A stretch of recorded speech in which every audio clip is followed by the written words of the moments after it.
اعوذ باللہ من الشیطان الرجیم بسم اللہ الرحمن الرحیم الحمدللہ رب العالمین والصلاة والسلام علی خاتم الانبیاء والمرسلین۔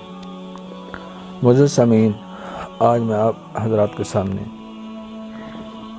مائیکل ہارٹ نامی ایک یہودی مصنف نے جو اپنی کتاب کے اندر 100 اہم ترین شخصیات پر لکھی، اور ان 100 میں سے سب سے پہلے آپ صلی اللہ علیہ وسلم کا نام مبارک، تاریخ مبارک لکھی۔ تو آج یہ آپ حضرات کے سامنے رکھوں گا کہ مائیکل ہارٹ نے آپ صلی اللہ علیہ وسلم کو ان 100 شخصیات میں سے سب سے پہلے کیوں رکھا، اور خود مائیکل ہارٹ نے اس کی وجہ بتائی۔ آئیے سماعت فرمائیں۔ انہوں نے ایک کتاب لکھی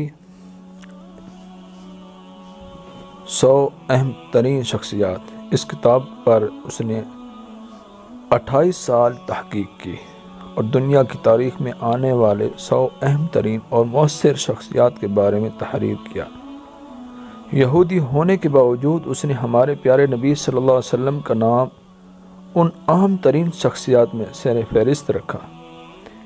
اس کتاب کی اشاعت کے بعد ایک روز جب وہ لندن میں ایک لیکچر دے رہا تھا تو لوگوں نے شکایت کی کہ اس نے محمد صلی اللہ علیہ وسلم کو نمبر 1 کے طور پر کیوں درجہ دیا تھا۔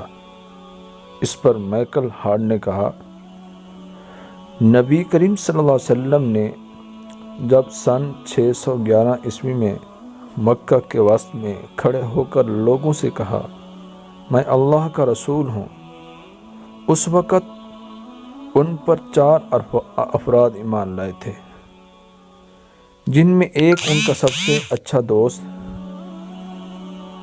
نمبر 2 ایک ان کی بیوی اور 2 لڑکے شامل تھے۔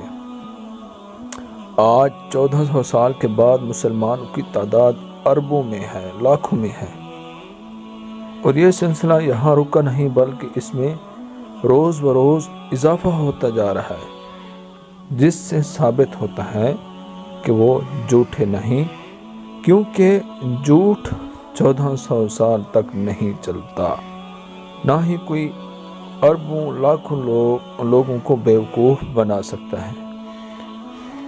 مائیکل ہارٹ نے دوسری بات یہ بتائی کہ غور کرنے کی ایک اور بات یہ بھی ہے کہ یہ اربوں مسلمان، لاکھوں مسلمان اپنے نبی کریم صلی اللہ علیہ وسلم کی حرمت پہ اپنی جان قربان کرنے کو تیار ہیں، یعنی تمام مسلمان اس کی شان میں گستاخی کرنے والے کو مارنے کے لیے ہر وقت تیار ہیں۔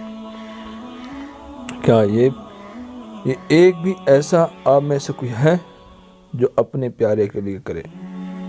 نہیں۔ اس کے بعد پورے حال میں خاموشی چھا گئی، کسی کے پاس کوئی جواب نہ تھا۔